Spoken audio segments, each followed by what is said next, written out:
Hello, I'm Lester Jackson, a senior program manager on the PlayFab multiplayer servers product team.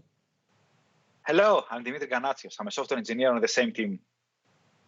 Dimitri and I will be leading a two-part session covering an introductory and intermediate level overview of Azure PlayFab multiplayer servers with key details and techniques that will help developers succeed in building, deploying, operating, and scaling multiplayer servers. Developers will tour compute options optimized for gaming, deployment options for global distributed availability, and live operations tooling for measuring and improving game player connected experiences. In addition, developers will also learn advanced scaling techniques that adjust game server hosting capacity to meet dynamic shifts in player demand. The controls illustrated will help developers efficiently keep game server hosting costs low while maintaining enough capacity to quickly add new players with minimal to no waiting. Let's kick this off with a multiplayer server's introduction, which includes a quick start build and deployment of a game server in the PlayFab developer portal. This session is intended for developers new to PlayFab multiplayer servers who are targeting session-based multiplayer games such as Halo or Minecraft. Session-based games are games with matches that have a start and an end, normally under an hour. Azure PlayFab's multiplayer server allows you to operate a dynamically scaling pool of custom game servers in the cloud for session-based multiplayer games. Built on Azure Compute Services, PlayFab multiplayer server hosting helps deliver high-performance, high reliability, and low-cost game servers. Azure PlayFab's strengths powers your multiplayer server games using the massive scale of Azure's public cloud, where you benefit with dynamic scale, global distribution, and for lower latencies, and a broad range of compute options optimized for gaming.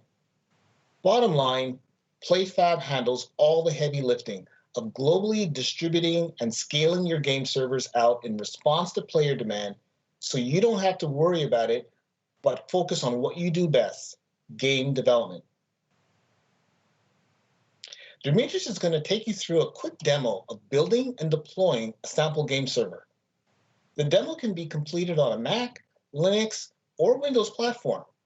In our demo, we'll be using a Windows environment. While the steps are pretty straightforward, there are a few prerequisites to proceed. You'll need the free Visual Studio Code Editor for the platform you're working with. You'll also need to download the free .NET Core 3.1 SDK to build the samples.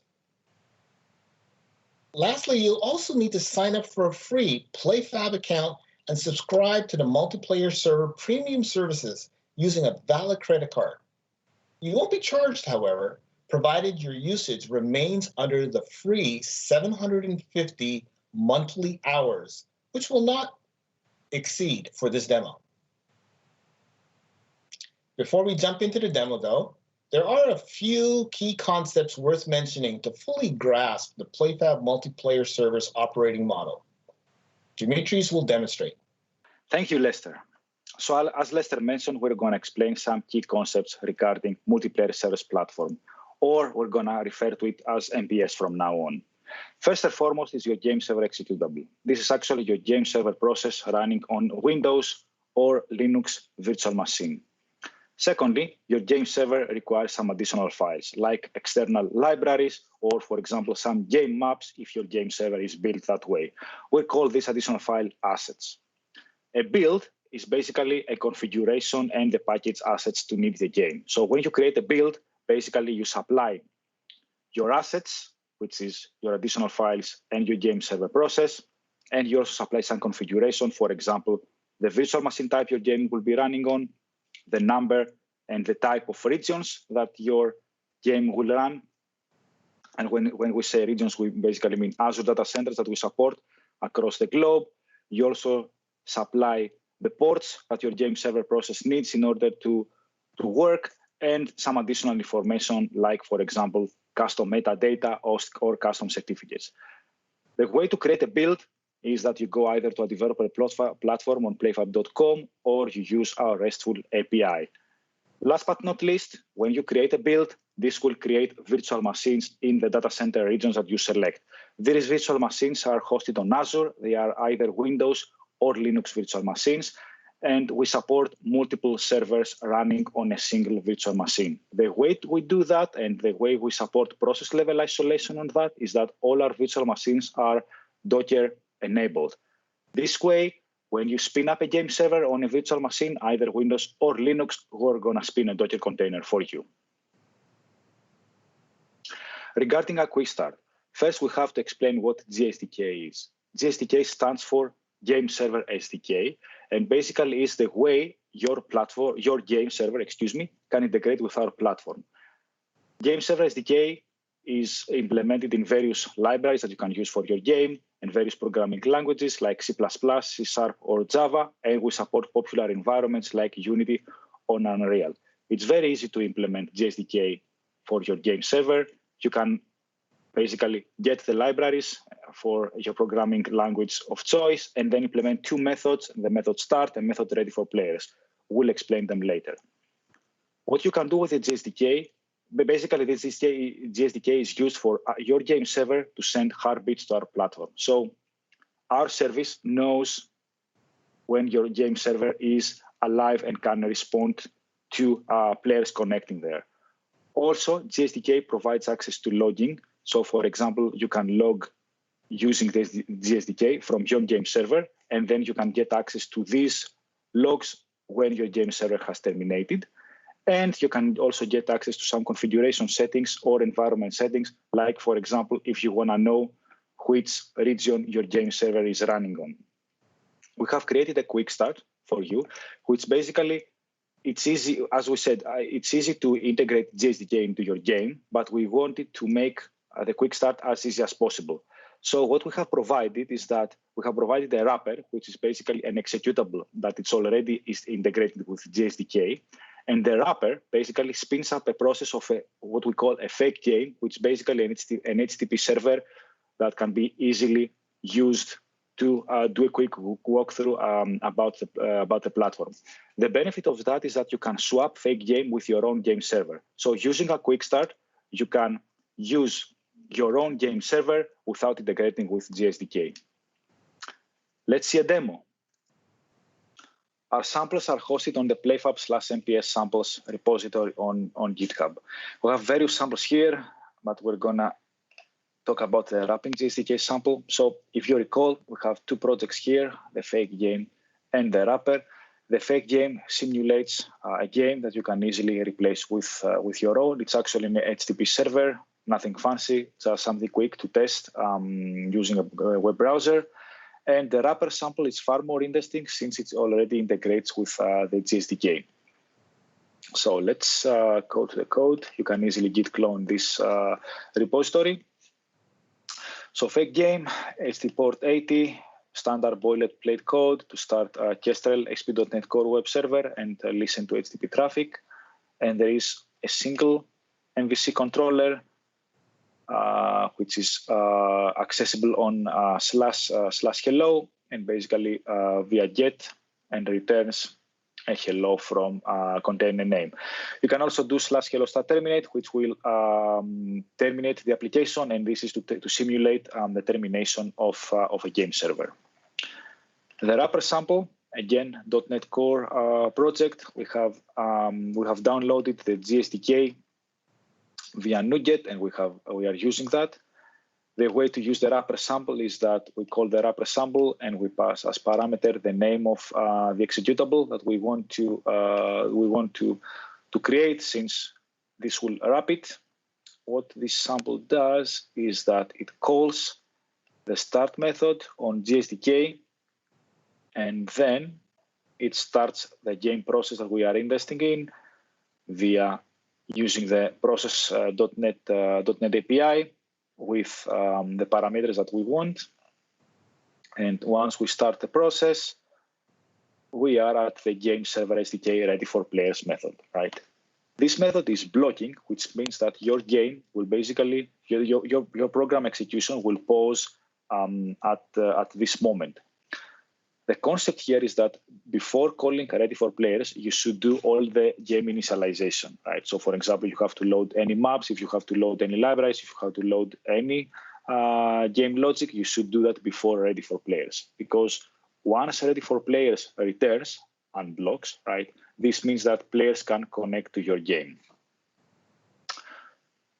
So what we can do here is that what we should do here is basically pack these games, compress them, build them, zip them, and deploy them onto the NPS service.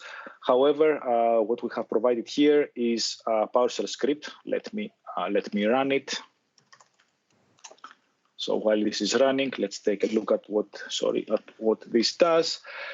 Does .NET Publish on the two projects that we have developed and puts them into folders. And basically, as you saw here, it drags them and uploads them into a folder called game, the folder, and gives them games.asset.zip. So what we can do here is rename it. We usually rename it with a version of our game. Let's assume that this version is 0.5. And the next step is to upload this game and scale it to the developer portal. So we're going to go to developer.playfab.com. And if we create an account and activate multiplayer servers, we are presented with this screen that we are able to select and create a new build. So I'm going to call this build GameStack 0.5. We're going to select one of the recommended virtual machines SKUs, a 2-core machine. We could specify that we want 5 game processes, 5 Docker containers per virtual machine. We'll select Windows, and then we will drag the assets to this folder here. Let me close that. It will be uploaded. And here the mount path is very important. This is essentially the path that it will be visible for your game server inside the container, right? So when we spin up the container, we'll do a Docker volume mounting. So your game server assets, essentially whatever is in this zip folder, will be accessible on the C assets, which is very important because next command is the start command, which is basically the entry point on the Docker file. And this is the command to start when the container starts. So we can take the command that is listed here. And if you recall, this command will start the wrapper executable that will basically take this string as a parameter, and wrapper internally, if you remember, will create a process of the fake game. So the fake game listens on port 80. We have to give a name. Here we have to, we can add any certificates. If our game server needs to communicate with a service that is protected by certificate of authentication, we can add certificates here. We can add custom metadata. And last but not least, we should select the regions that we want to deploy or build. So we're going to select North Europe, 5 standby and 10 maximum. And we're going to select East US with 5 standby and 10 maximum. These numbers are very important, right? So first of all, the maximum number specifies that at any point in time, your build will not go beyond 10 game servers on this region, right? So at any point in time, you will not be charged more than 10 game servers, which is actually 10 divided by 5.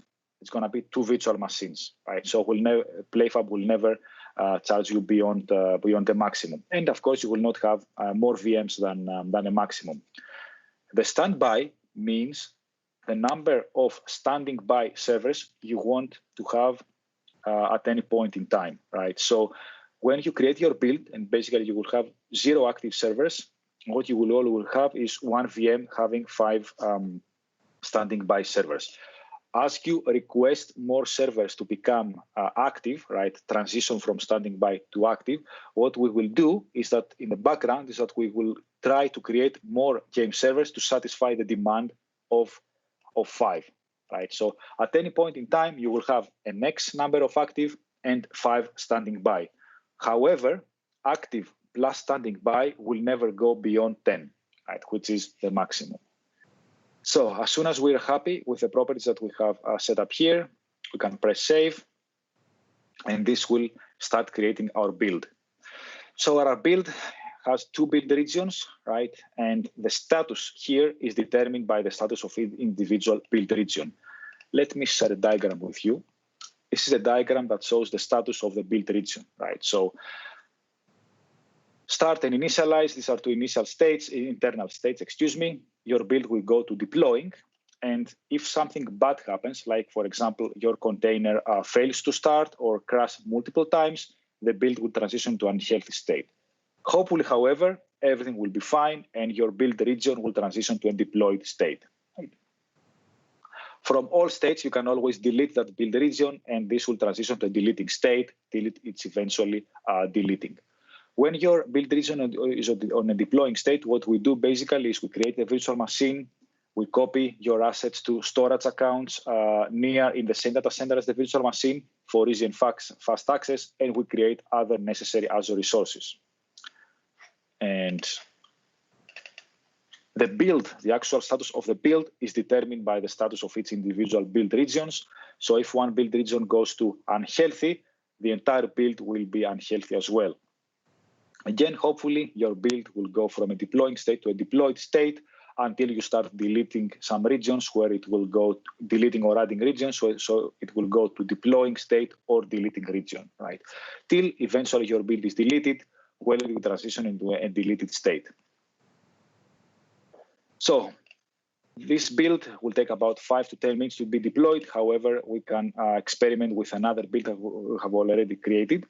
However, it's critical in this moment to go a step back and talk about the game lifecycle and the game flow. So I'm going to open the hosting diagram again. So just a quick recap.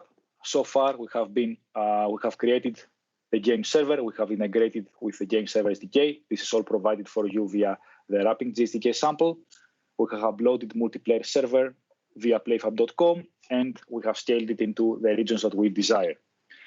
The next step is to allocate a game server. Allocate or request a multiplayer server means getting an active game server for our players to connect to, play, and enjoy the game.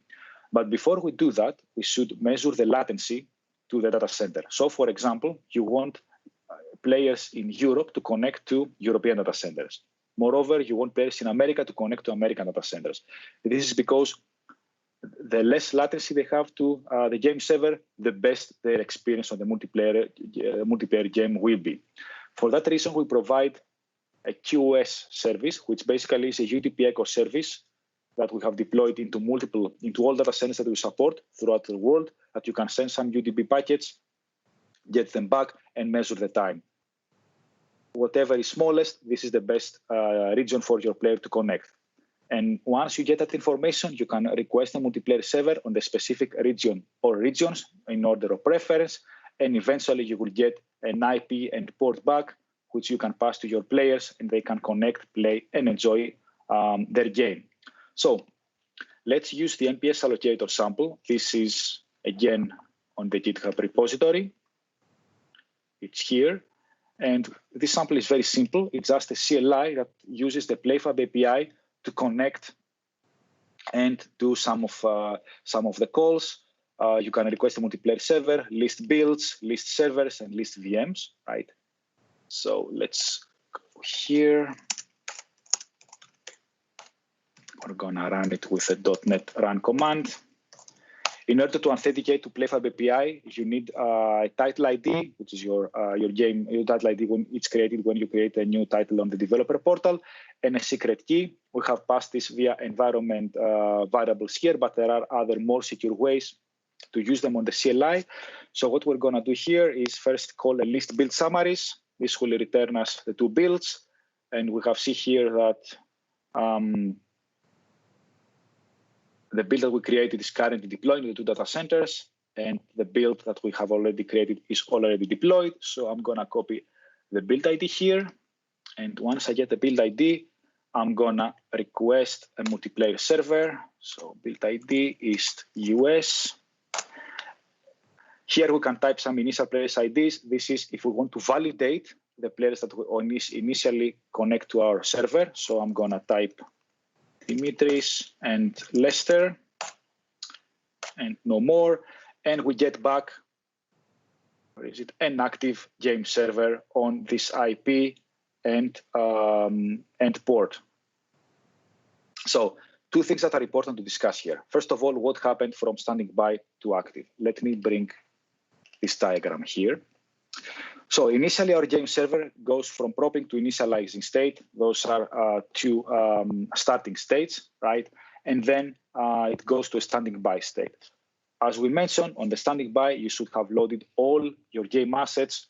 Everything must be ready for you to accept players, right?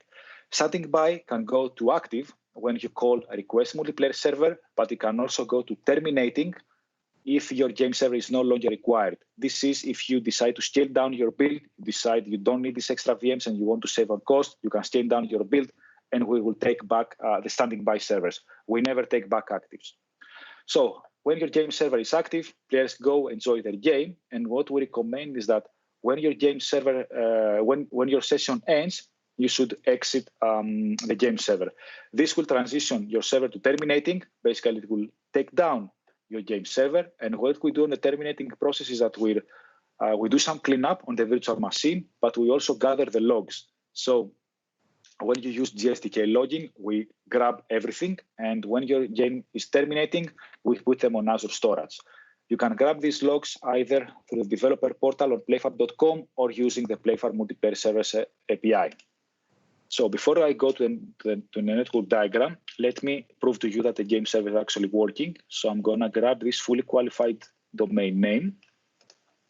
And the port is 30100. So I'm going to go here. 30100. And if you recall, the endpoint was /hello. And we will see here that the game server responds again, hello from the container name, right? So you may ask, okay, my game server port is 80. What is this 30100?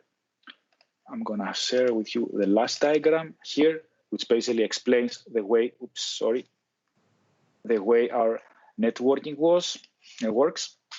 So on each virtual machine, we spin up a number of containers, right? Every container listens to a specified port. In the sample, it's 80. Here it's UDP 3600. So when we create these containers via Docker, we do a port mapping. So on this virtual machine, for example, port 30,000 could be mapped to container 1 3600. Port 30,001 could be mapped to container 2 3600, etc., right?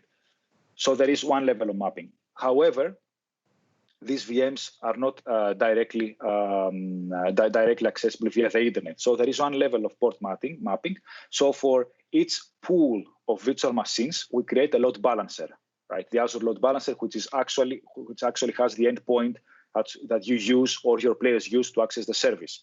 So on the load balancer, we go for 30100 to 30,000, for example, right? So when we hit 30100, like we did in this case, this goes from the load balancer, from one level mapping to the virtual machine second level of mapping, and ends up into the container, into your game process.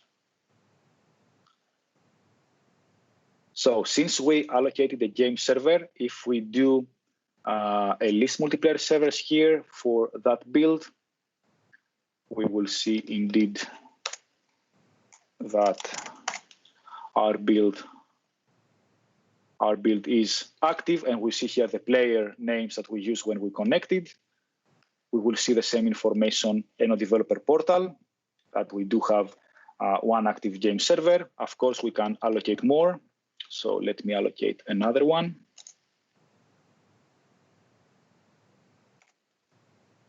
Test 1, 2, 3, test 4, 5, 6.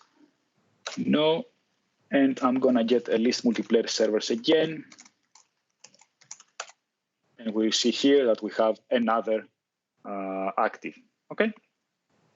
Worth mentioning here is that when we allocate a server, we pass a session ID, right? So if we pass a new session ID, it will give us a new game server. But if we pass an existing session ID, it will connect to the same server. Some final things to note here. If we go to the build, we can see here the two active again. We can go to virtual machines. If we need to do any debugging, we can always RDP or SSH if it's a Linux machine to the virtual machine. We can see here our game servers, our two actives here with two players connected. We can always connect to the machine that we want. And we can also see total usage, which basically will show us the usage of the cores that we have used over the period of past 30 days, excuse me. Okay, last but not least, if we are doing a developer build, like we're doing right now, and we want to save on costs, we can do very easily, go to the build and press the delete button. This will delete the build and will prevent us from incurring any more costs. Lester? Thank you, Dimitris, for that awesome demo. Your demonstration will help new users to multiplayer servers find, download, and build a game server sample, deploy a build server configuration optimized for game servers, and allocate multiplayer servers for game players and clients to connect to. So what's next? You could wrap your own game server using the sample you just built, but launch your own custom game process. You could return to our open source multiplayer server sample repository and build and deploy other samples. And lastly, you could participate in the next session, which will demonstrate how developers can learn advanced scaling techniques that adjust game server hosting capacity to meet dynamic shifts in player demand. Links to all of the resources mentioned here are found in the appendix of this presentation. Thank you for joining us. We hope to see you at the next session. See you soon.